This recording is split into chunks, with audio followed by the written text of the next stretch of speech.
I, 40 male, lost my brother, 42, Jay, a few months ago. Growing up, he was the golden child. He got a full ride to a prestigious college while I had to pay my own way and eventually drop out. He went on to grad school, but I got married and settled down with my wife, 42, Brittany, early on. We've had financial struggles, which caused us not to be able to start a family. We live paycheck to paycheck in a one-bedroom apartment. Jay always made good money, but wasn't lucky in love. He was very picky, and while he had some longer 1 to 2 year relationships, he was looking for perfection before getting married. He finally married his wife, Mary, 40, in 2019. She also made good money, like Jay. She also had 2 children from a previous relationship, now 18 and 20. One is in college, and the other will be starting next year. She and Jay also had twin girls about a year ago. Mary and Jay both worked and have a nanny that they share with a neighbor for their girls. When they got pregnant, she sold her house where they were living, and he sold the condo that he had been renting out, and they bought a larger family home together. All this is to say, money was not a problem for them. As I said, Jay passed away recently in a car accident, and Mary found out that I was the beneficiary of his 401k and life insurance policy through his employer. The life insurance is $150K, but the 401k is much more substantial. He set it up that way years ago, before Mary was in the picture, and kept it the same. Mary begged me to give her some money, but I said no. She inherited his part of their house in their joint savings account, which is about $50K. She said that she paid for his funeral, and to make it work on her income alone, she'll have to sell the house, give up the nanny, put the girls in daycare, and won't be able to help her older kids with college the way they planned. I told her it wasn't my fault. If he wanted to change the beneficiary, he should have done that, but he didn't. So now the money's mine. My wife and I plan to use the money to buy a home and finally start a family. She says her husband's money should go to his children, but she doesn't see that using the money to have my own children is more important. Our parents think I'm an idiot because the money should go to his kids. So I offered to take $50K and put it in a trust for the girls' education, but they said Mary needs the money now. They said the life insurance would pay off their mortgage and the boys' college and put money away for the girls' future, and her income would cover the rest so they wouldn't have to move. But what about my family? You're taking money away from his children? Seriously, dude? You didn't earn or work for that money. Your entitlement is pathetic. You don't actually want to know if you're an idiot or not. You just want someone to justify your actions. You already know you're the idiot. Oh, in case you misunderstood, you're a massive idiot. Have a good day. But what about his non-existent family? Don't his children that have yet to be born, unlike his brother's twins, matter too? It's really weird how OP keeps talking about the family he could create when his actual family is about to start suffering due to his brother's death. Although, to be honest, I also find it highly unlikely that it'll be as easy as he mentions to start a family at 40. His wife is 42. I guess he's assuming that the life insurance and 401k can pay for them to do IVF. But that's going to eat up a good portion of the payout, bud. How are you going to pay for any resulting child if you're still in the same we've been paycheck to paycheck for almost 2 decades position? OP, your life sucks, but there is no world in which your brother would not have wanted to take care of his wife and their children. You're exploring a lapse of attention on his part to profit from his death. That's just gross as heck. Have to agree here. It's hard to imagine a scenario in which bro wouldn't want his own children to have the money and be cared for. He should have updated his affairs, but didn't. Jay passed away in an accident, something unplanned. He most likely thought he had more time to update all of this. OP says the brother was the golden child by getting a scholarship and working hard. It sounds like OP is resentful that his brother worked hard and is now taking it out on his sister-in-law and his baby nieces because someone is bitter with their own life choices. My girlfriend, 27, and I, 26 male, both work. I leave at 6:30, she leaves at 7:30, and we get home by an hour difference. Usually we both need naps after work. However, this last few days, she'll take a nap the entire night into the next morning. She'll get home around 6 and says that she needs a nap. Then I don't hear from her again until the next morning. The first day was whatever, she was tired, but it's been 12 business days in a row. I confronted her about it, and she dismissed it immediately, saying she was just tired. No matter what I ask, is work stressful? Are you feeling okay? She immediately says it's fine and to drop it. For those days, I've been doing all the housework. Before, we would split tasks 50-50, but now it's more like 99-1. Walking our dog, making dinner, cleaning the place, dishes, all that has been me. I wouldn't complain if there was a reason better than she's just sleeping half the time. Friday, she said she was going to take a nap, and I finally snapped and told her no. I'll admit I was aggressive, but I had enough. I said I was sick of her constantly sleeping and leaving me with all the work while she refused to consider anything was wrong. I said it blankly. We both looked for help for her, or she stopped sleeping so much on her own. She just turned around and left for her sisters. I got an angry call from her mom, saying I had no right to deny her sleep. I tried to explain, but she just hung up. My girlfriend isn't responding to my messages, and neither is her family. I don't think I did anything wrong. Am I the idiot? Not the idiot. And why do I see so many people getting phone calls from SO's moms? Why is a 27-year-old getting her mother to fight her battles? What is up with all the grown people running to mommy and daddy? And those parents start calling and giving people crap about being mean to their precious child. What the heck? Your girlfriend needs to grow up in so many ways. My ex used to call my mom and tell on me. This was a 33-year-old man calling his 29-year-old girlfriend's mom at 11 p.m. to yell that I was breaking up with him and he needed her to make me stop. OP, you're right that this is a big behavior change and should be looked into with her doctor. You're also right that it's negatively impacting you, and you have the right to be unhappy. She owes you an apology for dismissing your concerns out of hand. You should apologize for snapping, but not the questions. Counterpoint. How many dishes is a sleeping person generating? How much of a mess is she making? Seems like he's upset that he has to clean up the mess he's making. Other than walking the dog, she's contributing less to the housework to do. Also, I'm wondering if she's pregnant. I remember suddenly being that tired out of nowhere. It was brutal. I have 3 kids: Michelle, young grammar school, Juliet, 1 year younger, and Leo, toddler. Michelle and Juliet are in kindergarten and 1st grade at our local public school. Juliet, however, is very gifted. She came into kindergarten reading chapter books and was doing math at a 2nd grade level. She's obviously doing great academically, but struggles socially at her school for several reasons. Firstly, she doesn't understand that other people's brains don't work like hers and tends to get frustrated when people take a bit longer to figure things out. Second, she's just a huge bookworm and would rather spend recess reading instead of playing with the other kids. Then she gets upset that she can't talk about her books with them. I was recently called into a meeting about Juliet with her teacher, the principal of her school, and the superintendent. They basically said that they don't have the resources to support Juliet in her school or any schools in the district, but there is a school 2 towns over specifically for gifted students from 1st to 10th grade.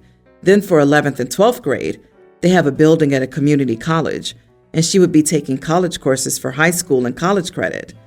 She would have to test into the school, but her school will provide the testing. The school sounds great for her, but it's close to 30 minutes away from her current school.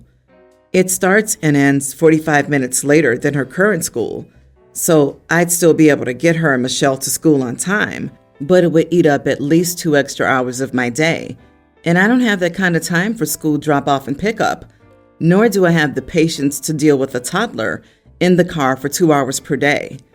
Also, my husband works in the opposite direction and couldn't drop her off. We could ask my father-in-law. He sometimes drives the kids around for me, but I don't want him to have to do drop-off and pick up 2 hours per day. My husband does not agree with me at all. He thinks I should be willing to make the drive for her and insists that I have the time because I'm a stay-at-home mom. I brought up the issue of having Leo spend that much time in the car, but he said that I could just have his parents babysit. I still don't think it's worth the 2 hours per day that I have to put in to take her to this school. So I went through with enrolling her in our local public school for the next year, and my husband is furious with me for ignoring her social and academic needs. Am I the idiot for not enrolling her in the gifted school because it would take too much time to get her to and from school? You are the idiot for just saying no outright when you do have the options to make this work. You could have at least asked the in-laws if they'd be willing to help out, perhaps a combo of rides and babysitting. And you enrolled her in a different school against your husband's wishes? That's messed up. Exactly. My mother arranged for me to carpool with other kids and even teachers who lived nearby because we didn't have a car and the school was an hour away. OP isn't even trying at all and doesn't care that her kid will be so bored she'll stop paying attention entirely and ends up falling behind as a result. So instead of a prodigy, she's going to end up with an angry and disillusioned dropout. So the people at your local school are telling you that they cannot support your daughter there, and you're saying, okay, well, too bad. I can't be asked to drive her elsewhere. Your job is being a stay-at-home mom. That requires doing what's best for your kid. Being gifted is like having special needs. It is not about being better than other kids. It's about needing specialized teaching to thrive at school. Put a gifted kid into a normal class, and they will be bullied and turn into an underachiever. I agree with your husband. You are the idiot. My brother's getting married and asked if my twins, nearly adult male and female, could perform something. My daughter's in the choir and my son's in a band, so they're both musically talented, and they love their uncle to bits. So they were over the moon and began planning something immediately. Well, I got a phone call from my future sister-in-law a couple of days ago. She was talking about how she wants her wedding to be perfect and have a very delicate vibe. In other words, pure and angelic. Then she made a joke about how opposite my twins were. Of course, I laughed because I didn't understand what she was implying. She finally got to the point, though, and asked if my daughter could just do a solo instead of having my son join. I asked her why, and she awkwardly explained that she fit the theme of her wedding better. No offense, of course, your son's great. He's just a bit much. He isn't too pure and innocent either, is he? Don't want to give my parents the wrong impression. I mean, I suppose. He's more into rock and stuff like that. His hair is messy, and he dresses exactly the way you're imagining. But he's not a bad kid. And it's not like he was going to play a crazy rock and roll song at the wedding either. And he wasn't going to show up in baggy ripped jeans. I told my future sister-in-law that what she requested was really unfair, and that my brother asked both of them, and it would crush my son if he was asked to back out. I asked her if she would be willing to tell my son. She said no, that she's not his parent. I just told her that I won't be the one to break my son's heart. She called me a difficult old woman. I'm only 5 years older than her, LOL, who's going to ruin her special day. She yelled at me again about not taking responsibility as his parent before hanging up. Her sister texted me sometime later, saying that my son's a big boy and he'll be fine, but they're not the ones who've been listening to him talk about how excited he is to perform for his uncle, who he sees as his father figure. Am I the idiot? I know that I should be the one to break it to him, but what she's requesting is not fair. She should have at least discussed it with my brother before he put the idea in their heads. Not the idiot. You need to talk to your brother about this ASAP. Let him sort things out with his bride. Do not mention the conversation with Bridezilla to either of the twins. If changes are called for, your brother should be the one to rescind the invitation to your children, not you. P.S. Dying to know if Precious' future sister-in-law also fits into her pure theme. Ha ha ha. And I mean by pure, she really actually meant that my daughter's never dated anyone before, and therefore, you know. I mean, why else would she insist that my daughter's innocent and pure and delicate, etc., while my son is not any of those things at all, and would give her parents, extremely religious people, a bad impression. I mean, it's no secret that he's dated before. He had his first girlfriend in the 6th grade, lol. As for future sister-in-law, I mean, based on our own terms, she isn't very pure either. Geez, Bridezilla sounds horrible. OP, call your brother. Explain to him what happened. Ask him what he wants you to do, but also clarify that you don't want to receive any more angry texts or calls. But honestly, I wouldn't let either kid perform. If you let your daughter perform without her brother, it's going to cause a rift, potentially sibling rivalry and jealousy. Your future sister-in-law is willing to damage your husband's relationship with his nephew for a long time and potentially drive a wedge between the twins for the sake of appearances in what?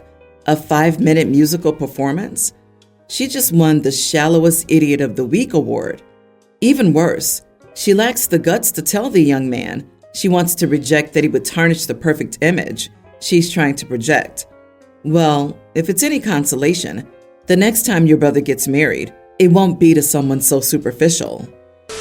I, 33 female, live with my friend Rose, 30. It's my home, but Rose pays me rent of $250 a month. Rose had multiple plants and hung them up on our back porch. My cat goes out to the back porch as it's screened in, consumes some of the flowers, and gets very sick. One of the plants was a lily, which is toxic to cats. I took her to the vet immediately, and they told me she probably would have died if I hadn't. I kindly asked Rose if she would pay for my cat's vet bills, since her flowers caused this, to which she became super offended and refused, saying it wasn't her fault because she didn't know and that this was an accident. I agreed that it was an accident and that there weren't any hard feelings, but this was still an accident caused by her, and even if we could split the bill. She again refused and said she wouldn't pay a dime. It was an accident and my cat. So I basically told her if she didn't at least split the bill with me, she'd have to find somewhere else to live.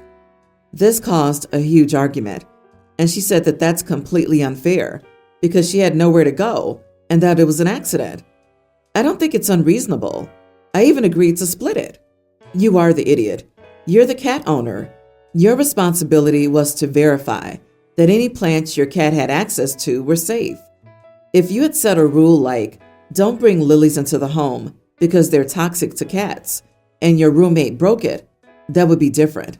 But you didn't. And the fact that you didn't even do the most basic of research on if the plants on the porch were safe before allowing your cat access to them is serious negligence on your part. Luckily, your cat survived. You don't get to offload that responsibility into your roommate because you don't like dealing with the consequences. On top of that, evicting someone for something like this is extreme, and in some places, illegal. She did nothing wrong, and she certainly didn't break any lease terms. You're simply punishing her for your own negligence. I'm afraid I have to disagree. OP is not the idiot. Making sure every plant is cat safe requires some sort of communication from the roommate saying, hey, I bought a new plant, or hey, I moved my plant to the back porch. We don't know if that's the case. Most people don't ask permission before moving a plant, even if they're the tenant. It seems unreasonable to expect OP to do a routine check on if any new plants have entered a cat-accessible space. I don't know, guys. As a cat owner, for $250 in this economy, if someone said, hey, you can live here, just make sure you're mindful of the cat. This would include plants I brought into the house, foods I left out, etc. In this case, it's the renter's job to fit into the owner's lifestyle, which is to be careful of what they bring in and leave out. If I moved in with someone and brought in plants, I think the onus would be on me not to kill their cat, especially when I only pay $250 for rent.